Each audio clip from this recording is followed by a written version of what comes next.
Carrasco, and thank you for reading. Manny Pacquiao, I told, I don't think there'll be a problem for Manny. Has its share of great fights. But every once in a while, human mind can also be controlled and muscle.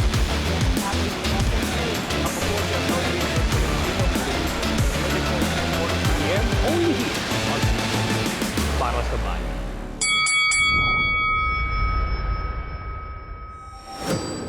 And that's the opening bell for Round by Round presented by Eastern Communications. Mabuhay Pilipinas! Welcome world! I'm Nisi Icasiano. At ako naman si Dennis Principe. Ryan Sangaliya will join us later on in the show. Now that Manny Pacquiao has his entire focus on his political career, the boxing world has turned its eye on his eldest son, Jimwell. Jimwell, who already has a couple of amateur bouts under his belt, is now in LA training at the Wild Card Gym. Although he does not want his children to pursue boxing, Manny said in several interviews that he could not help but allow Jimwell to try the sport. Chief, while it's true that they are related, they share the same surname, magkaibang-magkaiba sa maraming aspeto si Jimwell at si Senator Manny Pacquiao. Name it, style, galaw sa loob ng ring, kahit yung stance, magkaibang-magkaiba. Sama na rin natin dito yung upbringing. But the question here is, do you see something in Jimwell that can convince you that he will do good if he decides to turn pro? And I believe it's absurd to think that there is a boxer from this generation or in my lifetime that will surpass the great Manny Pacquiao kahit Jimwell Pacquiao ka pa. Alam mo, Nisi, sa skill, di natin pwedeng actually masabi pa no? Because we still have to see him. Now, the fact that he wants to become a boxer, wag natin sabihin na he wants to follow the footsteps of his dad. The fact that he wants to be a boxer is itself already a proof na meron siyang future sa boxing, because sabi nga nila boxing is it's a physical sports, talagang kill or be killed, so for someone na magpakita at least ang interest, masasabi mo na automatic yan, parati yan. Pag isang tao gusto maging boxer, may future. Kasi gusto niya di ba? Now, as for the skills, the few times na nakita ko siya na lumaban, even though I think all of them were billed as exhibition fights. Kung may napansin ako, may power, may timing. I think yung father-son dynamic, makikita mo na merong mga galaw na talagang kopya. Kopya, yung mannerism, for one, And I think yun yung isang bagay na nakuha ni Jimwell sa kanyang tatay, yung kanyang timing, because yung power naman you cannot compare that. You can say that yung power sa boxing, yung power sa kamay, namamana, hindi. It's a matter of timing. So dun pa lang sa aspeto na yun, I think merong nakuha si Jimwell. But again, going back, the fact that he wants to become a boxer, he wants to pursue a career in boxing, that itself, as my respect sa sport na to, pag isang tao gusto maging boksingero, may future yan. Since nabanggit mo na, Chief, yung father and son, if based on the old proverb that the apple doesn't fall too far from the tree, that saying has not held water for the most part in boxing history. Madami yan. The Durans, the Camachos, Marvis Frazier, the best example, the son of Joe Frazier. There were a handful who came really close, like Tracy Harris Patterson, Corey Spinks, and even Guti Espadas Jr. But still, it's a few. In the Philippine setting, we have the Peñalosas, the Elordes. Are we looking at the same scenario with the case of Jimwell Pacquiao? Who knows, Alam mo, one thing about the fighting senator, Manny Pacquiao, in his entire career as a boxer, he is really incomparable. Even sa age, ako, I still believe in last fight. Hindi dumating si Father Time sa T-Mobile Arena. I really thought that it was a case of him being rusty or him being overtrained. Ano? So that Plus being the said, style. plus the style. Ano? That being said, you can compare Manny talaga with all other 40-plus-year-old fighters. Ano? So probably, who knows, baka siya din, baka siya lang ang talagang bumasag dun sa sinasabing hindi pa pwede yung ibibihira yung success ng father napapantayan nung kanilang mga anak. You mentioned about Tracy Harris. I believe Tracy Harris Patterson and is an adopted son Yes, of Floyd Patterson, but sa kanya lumaki. Perhaps the most successful, hindi father and son, father and daughter, si Leila Ali. Di ba? But yun nga, who knows? Who knows? Baka sila yung baka sila yung ika nga maging most successful father and son na naging successful in terms of sa prize fighting in kanilang respective careers. Now, Chief, with the Pacquiao name, Jimwell will always be compared to his father if he decides to go pro. Chief, do you think there is another way around it? What does Jimwell have to do to be his own man if he decides to turn pro? Just focus on his craft. Whatever craft meron siya, work on it, enhance it, and syempre nandiyan naman yung kanyang father, to guide him, and wala naman siya ibang dapat pakinggan kundi yung kanyang father. Two things. Yung first one is yung sinabi ko na nga, just focus on his craft, work on something or things that will enhance his skill. And number two, don't listen sa mga bashers and yung mga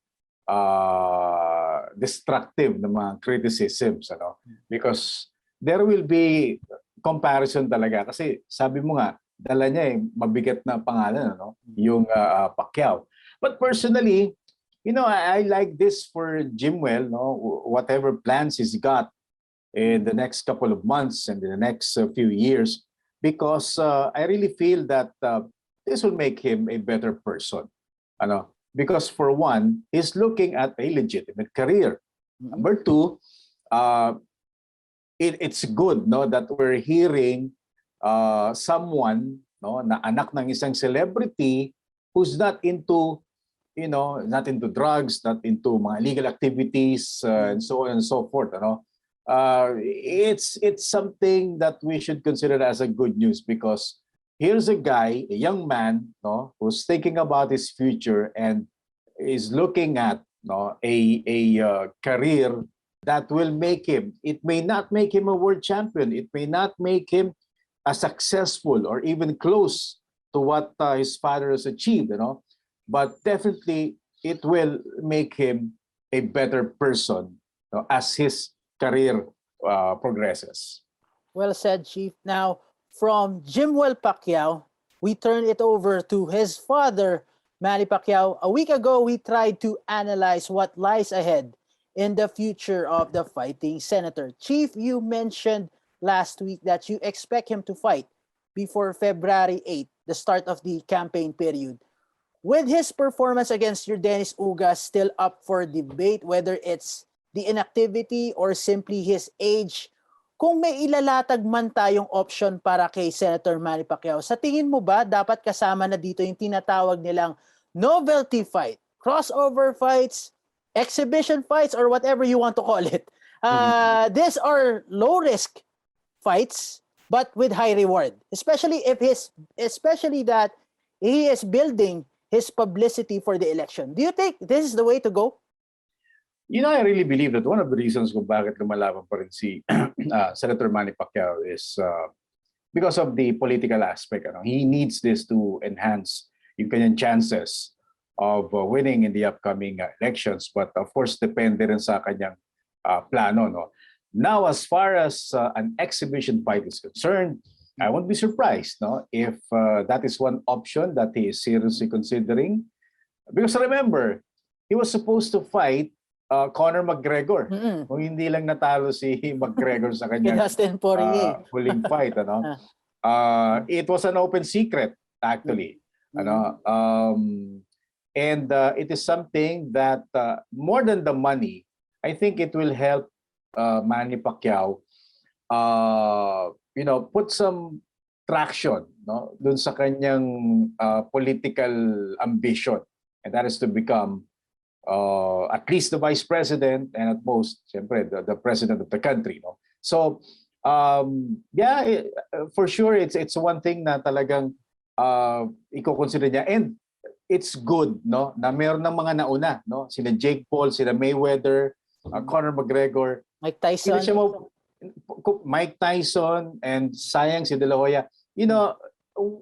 Ang ibig sabihin niyan is that hindi na siya magiging laughing stock kasi nagawa na before, kumita eh. Nothing to be Diba? ashamed of. Nothing to be ashamed kasi they're starting to do it. So why not join the gravy train? Kasi it's also a lucrative. Apparently it's a lucrative event, yung sa exhibition. So yun lang maganda, no? Sabi nga natin, nasimulan na. So there's no pressure on Manny whether he takes on Ugas na rematch or an exhibition fight before the February 8 start of the election campaign.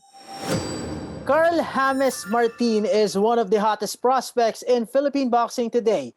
His record speaks for itself, 17-0 with 15 wins by way of knockout. And Dennis Principe has the latest update on the Wonder Boy from Lagawe, Ifugao. There's a lot of excitement kay Carl James Martin, and at the same time, meron din mga frustrated na mga boxing fans because some of them feel na dapat lumaban na sa abroad, US, fight Mexicans. He's still a young fighter, no? And he's learning the ropes pagdating sa not only the fight game, no, but the business side of it. I was so excited when I learned the mandatory challenger na siya, no, ni Mark Anthony Geraldo, who is a defending Philippine champion.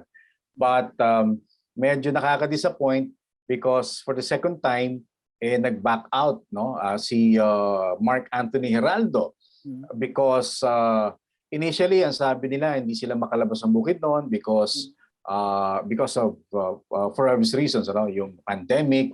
And then ngayon naman ang latest from Gab is that mukhang na-COVID daw, or at least yung kanyang manager, and siguro close contact si Mark Anthony Geraldo, no? And the Martin camp is looking at an October 17 outing to be promoted by Bebot Elote. So time is of the essence, and mukhang malabo ngayon yung Geraldo, no? Meron naghahamon for quite some time, a tough young boxer from Cebu, si Carlo Demicilio, but apparently hindi nagkakasundo sa premyo. Alam mo, yun ang problema sa mga sa mga boxers natin, Nisi, I'm sure you've read about this, comments about them, nag-offer daw ng parang maliit, insulto, stuff like that. But sino nag-offer? Sino may pera, 'di ba? Hindi ba dapat who's the A side? Ang mainis tayo dun sa yung mga manager na walang may offer kundi nag-aantay lang ng laban.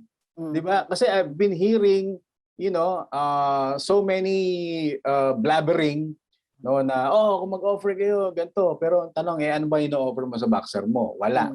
Kaya ibang mga boxers 2 years, 3 years na wala pang laban, and they keep on hanging on to their managers, pero wala namang may offer. Akala nila mag-aantay kukusan darating, So, believe tayo ron sa Captain Martin because it's them who is offering money, no, to fighters, no, and unfortunately, yun nga ginagawa nilang issue, no, by saying na they're offering them crumbs or nakaka-insulto, but again, saan nanggagaling yung offer? Yun lang ang tanong doon. Meron pong boxing yan? Mahirap pong boxing yan. Indeed, exciting times are ahead of Carl James Martin. According to a very reliable source, Samuel Salva will face Lito Dante in an IBF World Title Eliminator later this year, with the winner moving on to face Rene Marquardt who captured the IBF minimum weight title against Pedro Taduran last February. It's a matchup that makes sense because Salva is number 5 in the rankings. Meanwhile, Dante, also known as Naruto, is number 6. Kung sino man ang manalo dito, ang lalabanan pa rin ay Filipino. Chief, to many boxing fans, a Filipino versus a Filipino is a big no-no. May pagkatabu. Pero hindi mo mapipigilan lalo sa aspeto na to that if you have an influx of good talent. But do you agree that it just goes to show the quality of Filipino boxers, particularly in this weight class? Well, definitely, Nisi, because if you look at the minimum weight landscape, ito ang nilalabanan ni Lito Dante, tsaka si Salva, majority, or hindi ba majority, but a lot of Filipinos are rated. And ilan yung champion natin sa minimum? Dalawa? Dalawa. Tatlo ata. Saludar, you have Cuatro. Cuarto. Rene Mark Cuarto, no? If you look back, at tingnan natin yung karamihan sa mga world champions natin, marami diyan sa 105-pound division, So hindi na bago yan, again, we've reached the level of Mexicans wherein they themselves naghahamunan na. Because sila na yung nasa ibabaw, For the most part, the top 3, top 4 of a division, lalo na yung lighter weight division, for a time were dominated by the Mexicans. Kaya sila yung naglalaban, sila yung marketable, pagdating sa mga celebrated fights, And etong laban na to, very intriguing, pero I'm sure action-filled to because si Lito Dante, I compare him to an elevator, Whether first floor or 10th floor, 3 o 5 sumakay, kayang-kaya niya. Because he fights at 105, he fights at 115, 112. He's ready to take on all comers, basta may laban. Yun ang maganda dyan. Matapang yung bata na yan. And I'm sure it's going to be an interesting fight. Something na, kasi meron ka ng something to look forward to after this. Another Filipino will be next for the winner of that title eliminator. And kagandahan doon is that it's going to be a world title fight. For our next segment, we turn it over to Ryan Sangaliya, who sits down and talks to JC Manangkil, the promoter and manager of Jason Mama, who was supposed to face Sonny Edwards for the IBF Flyweight Championship on September 11. Ryan Sangaliya, round by round, here with Jim Claude Manangkil, the CEO of Man Promotions, the promotional company that oversees the career of Jason Mama, whose title fight against IBF Flyweight Champion Edwards was unexpectedly canceled at the last minute. Walk me through this, Jim Claude. You get to London, you check in your hotel. What happens? First of all, thank you for being in your show. It's always a pleasure to be talking with Ryan Sangaliya. So first of all, it's not about being in London. Jason Mama trained for 2 months in General Santos. We all walked through all this COVID stuff. It's, times right now it's really hard. We have a lot of problems with our visa for UK and finding out that we cannot enter UK from the Philippines because we're red listed. And we had to travel through Dubai for 2 weeks. So we had to stay there for at least 12 days. And then after 12 days, we flew to London, arrived at the hotel, check in, got our rooms, freshen out, and maybe less than 10 minutes when I had to take a rest, had my bed, take a rest from the long flight.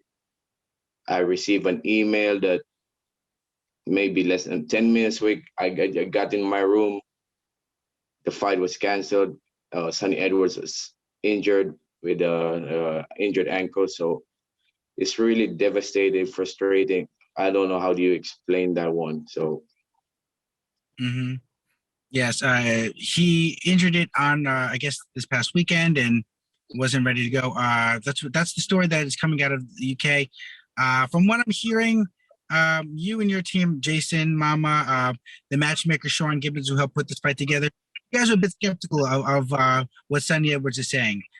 Is that what you still believe? So basically, you know, it's very unusual in boxing.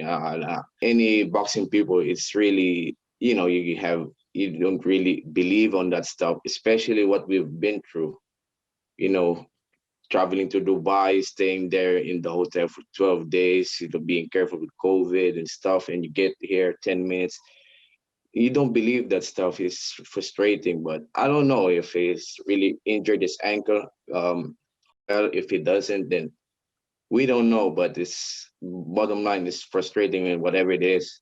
Mhm. Now, what Jason has said is that he believes that Sonny just didn't want the fight, that it was a difficult fight. How do you think the fight would have gone down if it had gone through this weekend? Uh, I've always said that you know, Sonny Edwards is a great champion, but Jason Mama is a good boxer. You know, he's been overlooking his the past month or past 2 months.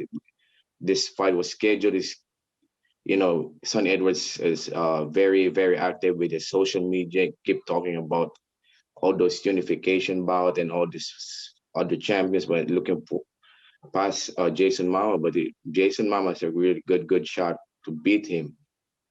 Mm-hmm. Yeah. So, what's the plan now? You guys are in London. Do you know when you're going back? And have there been any talks about rescheduling a new date for the mandatory? Because as you've said, there's no getting around Jason Mama. This fight has to happen, or else Sonny Edwards loses his championship. Yeah, this fight has to happen. You know, as we all know, you have to fulfill your mandatory. IBF's very strict at that too. Many boxers, many champions has vacated, you know, their belts if they don't, you know, fulfill their mandatory. So we're not going through this. We all know we're not gonna let this, you know, games or whatever it is go past through this. We're gonna, you know, we're gonna reschedule. We've been in touch with IBF, and whatever he does, goes past through Jason Mama. It's it derails his Jason Mama's career. It also will be you're gonna if he has bigger problems. You've been looking if he has other plans. If he won't good, he will not do those plans until he fights Jason Mama. Mm-hmm. So Frank Warren, the promoter of Sonny Edwards, has not told you, hey, we're going to do this in 8 weeks, 6 weeks. Hasn't said anything like that yet. We received an email that he has to recover in 8 to 10 weeks. So I don't know, but so the plan is to go home, restart everything. Mm-hmm.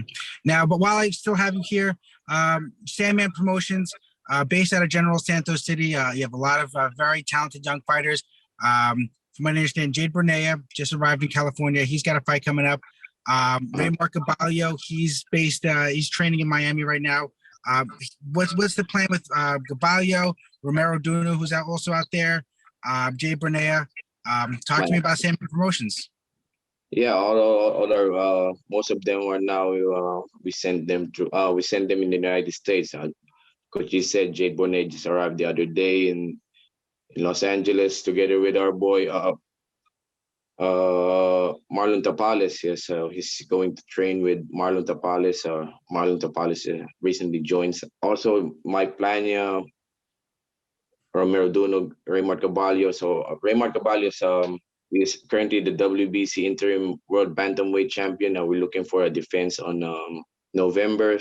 Romero Duno is fighting on the 24th September. My Plania was supposed to fight around October and November, and Jade and Marlon is gonna fight around October and November. So it will be a very busy October and November. So we're gonna announce all those fights very soon. Well, hopefully those fights go off without any of the hitches that you've had this week. Jim Claude Montekiel, thank you very much for joining. Thank you, thank you, thank you for having me. Thanks, Ryan. It's time for our Eastern Communications Fearless Forecast of the Day. Juan Francisco Estrada and Roman Chocolatito Gonzalez will meet for the third time. It was supposed to happen on October 16, but unfortunately, Gonzalez tested positive for COVID-19. Most likely, it will happen in November or December later this year. Both men first crossed paths in 2012 at light flyweight, where Gonzalez walked away with a unanimous decision victory. Fast forward to March of this year, Estrada managed to even things out by taking a split decision win over Gonzalez. But there are many who believe that Gonzalez should have gotten the nod and questioned the 117-111 on the scorecard of Judge Carlos Sucre. Now, the two will have the chance to run it back, probably for the very last time. The WBA and the Ring Magazine Super Flyweight titles will be on the line in this bout. Now, Chief, your fearless forecast on this fight. I'll be rooting for Juan Francisco Estrada because between the two, I think right now he's the more marketable fighter, being a Mexican. And syempre, medyo biased tayo because he's the fighter that I want for our very own Jerwin and Cajas. Ano? But I'm rooting for him not because I also want him to win, but I really believe that he's got the tools, and to win this fight, because I felt na itong si Chocolatito Gonzalez is never been the same since that knockout loss kay Srisakit Rungvisai of Thailand. He suffered back-to-back losses, and rarely do I criticize a fighter in terms of yung kanyang determination, yung kanyang tapang, but I really felt something na parang Chocolatito is just trying to force himself, to continue his career. Although he was able to score meaningful victories after that loss, the second loss kay Rungvisai, but it was fights that were really tough for him. Whereas Juan Francisco Estrada, medyo chinachani niya, he knows, his camp, his handlers, they know how to manage and extend, yung career ni Juan Francisco Estrada. Although may question about yung kanilang rematch with regards to the scorecards, but I really felt that Estrada really won that fight. But this time around, I think Estrada will still be the fighter na mas fresh, and he'll be more determined for this fight. So yun ang nakikita ko. I think it's a matter of the psychological aspect of it. I think Estrada is the more prepared fighter pagdating sa ganitong klaseng fight, of this magnitude. Well, that's our Eastern Communications Fearless Forecast of the Day.